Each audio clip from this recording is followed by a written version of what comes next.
Imagine being woken in the middle of the night by the sound of boots thudding against dirt roads. Your door is kicked open.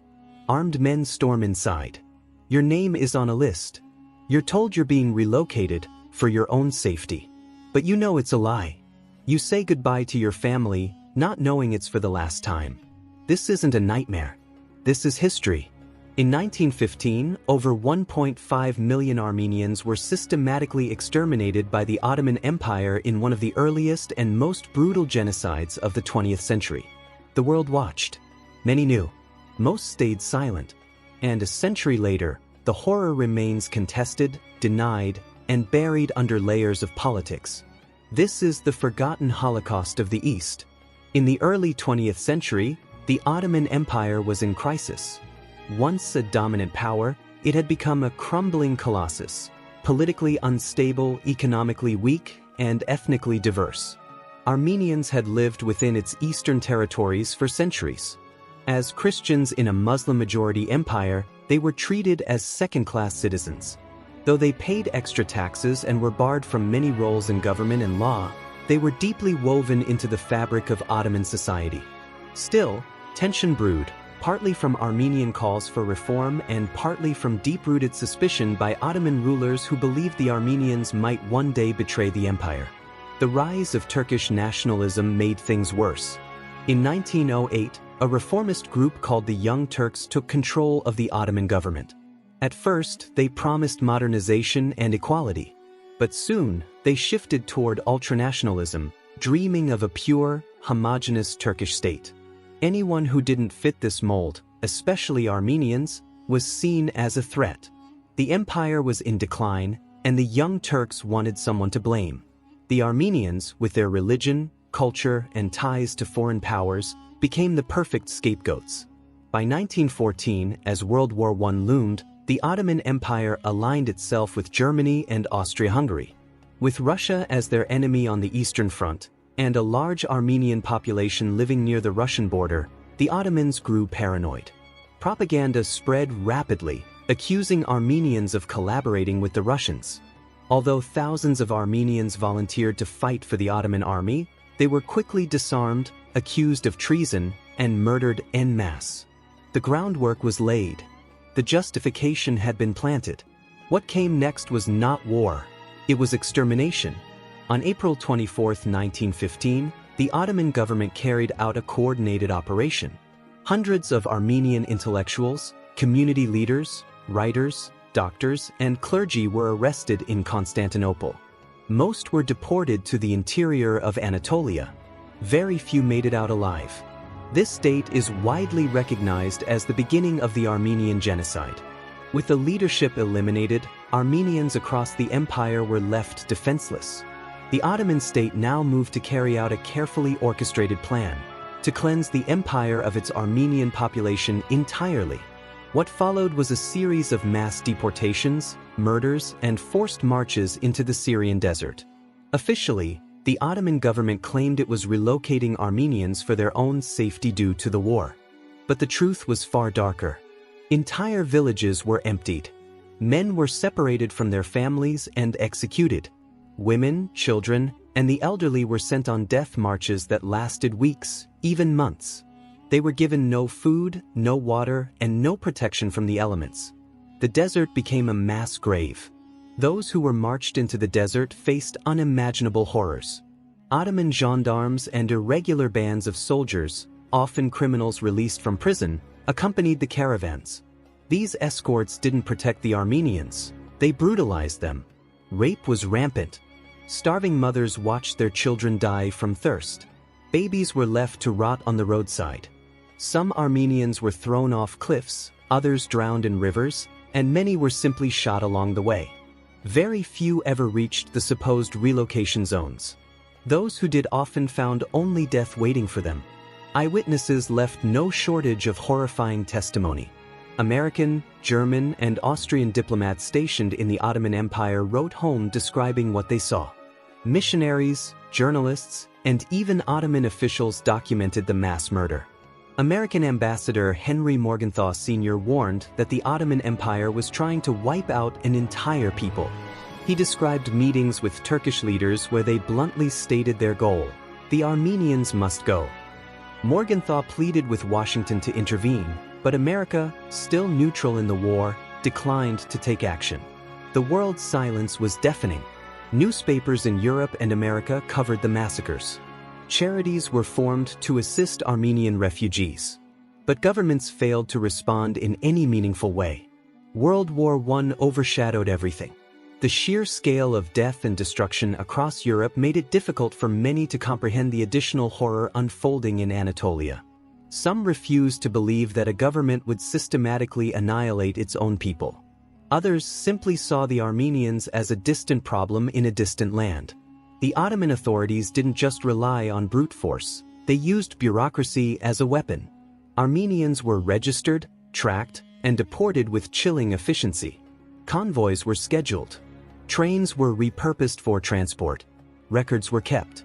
Officials worked from offices, signing papers that sentenced thousands to death. Mass graves were dug in advance. Properties left behind by Armenians were confiscated and redistributed to Muslim Turks. Churches were destroyed or converted. Armenian cultural heritage was deliberately erased, village by village, town by town.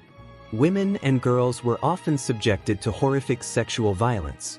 Rape was not only tolerated by Ottoman authorities, it was used as a deliberate tool of humiliation and terror.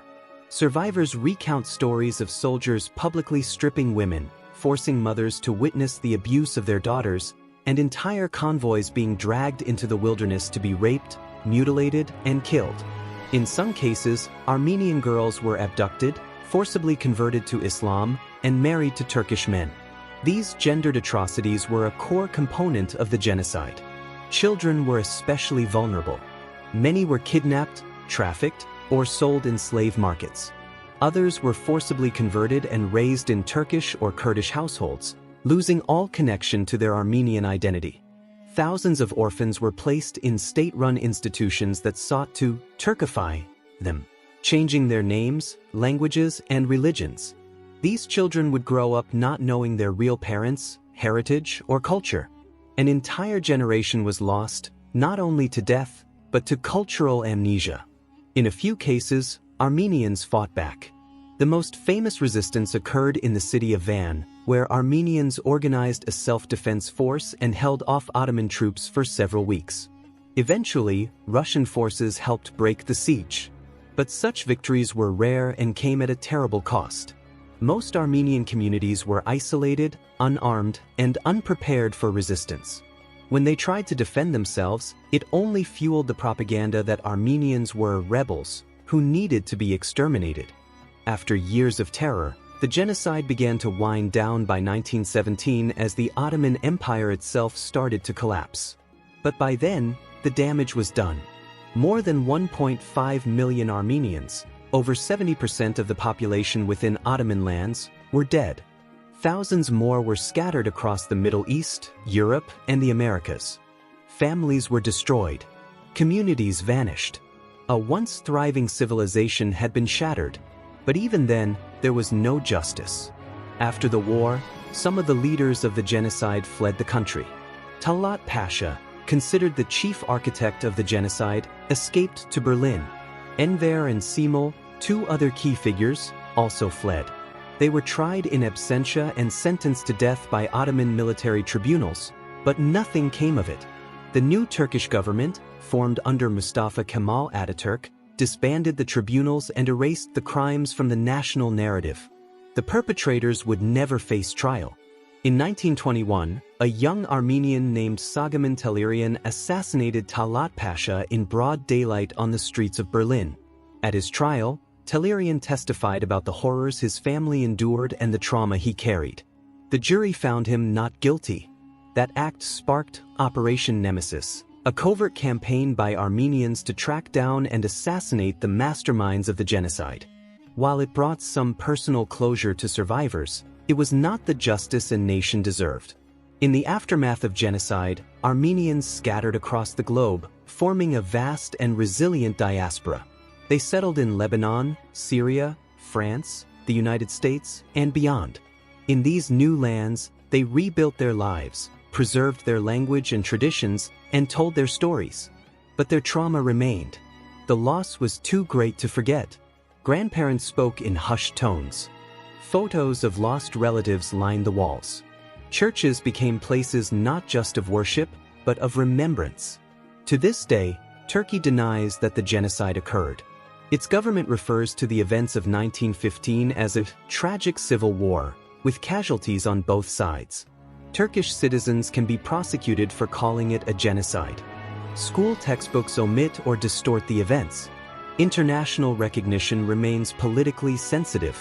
While more than 30 countries, including France, Germany, and Canada, officially recognize the genocide, others, most notably the United States until recently, avoided the term for decades to preserve diplomatic ties with Turkey. America's eventual recognition came in 2021 when President Joe Biden officially used the word genocide in a statement. It was a historic moment for the Armenian community, but it took over a century. Other nations continue to debate the terminology. But for Armenians, the reality is not a matter of semantics. Their grandparents were there. Their villages were burned. Their churches destroyed. Their history nearly erased. They don't need permission to call it genocide. The Armenian genocide matters today because it set a precedent. The world's failure to respond allowed future atrocities to happen. Adolf Hitler, just before invading Poland, infamously said, "Who, after all, speaks today of the annihilation of the Armenians?" His words were a chilling reminder of what happens when genocide is met with silence. Memory, acknowledgement, and education are the only antidotes to repetition. The genocide also birthed a new word, genocide, coined by Polish-Jewish lawyer Raphael Lemkin in the 1940s. He cited the Armenian case as a primary example. Lemkin's work led to the United Nations Genocide Convention in 1948. Without the Armenian genocide, the legal framework for preventing future genocides may never have existed. The pain of 1915 helped shape international law, but not enough to stop future horrors. In modern Turkey, discussion of the genocide remains taboo. Academics, journalists, and activists who speak out face threats, harassment, or imprisonment. Some Turkish intellectuals, such as Hrant Dink, have tried to build bridges, only to be met with violence. Dink was assassinated in 2007 for speaking about Armenian identity and genocide recognition. His death was a stark reminder that the wounds of 1915 still bleed. Cultural erasure also continues. Thousands of Armenian churches, monasteries, and cemeteries have been destroyed or left to ruin. Artifacts have been looted. Place names changed. It's not just the people that were targeted, it was their very memory. But despite efforts to erase their history, Armenians have fought to preserve it.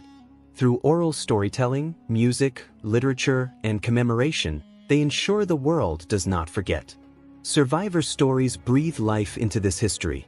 People like Aurora Mardiganian, who escaped the genocide and went on to write a memoir and star in a silent film about her experience, gave a face to the horror. Her courage helped raise awareness in the West. Other survivors passed down their stories through generations. Their voices echo across time, demanding remembrance, justice, and truth. Today, the Armenian genocide is not just a tragedy of the past, it's a warning, a reminder of how quickly hatred can escalate, how propaganda can justify murder, how silence can enable evil. The fight for recognition is not only about honoring the dead, it's about protecting the living. Until the truth is universally acknowledged, the genocide remains unfinished. Never Again starts with remembering. This story, as painful as it is, must be told again and again, until denial is no longer possible and justice is no longer delayed. For the 1.5 million who perished, for the survivors who rebuilt, for the generations born in exile, carrying the memory in their blood. We remember, and we speak.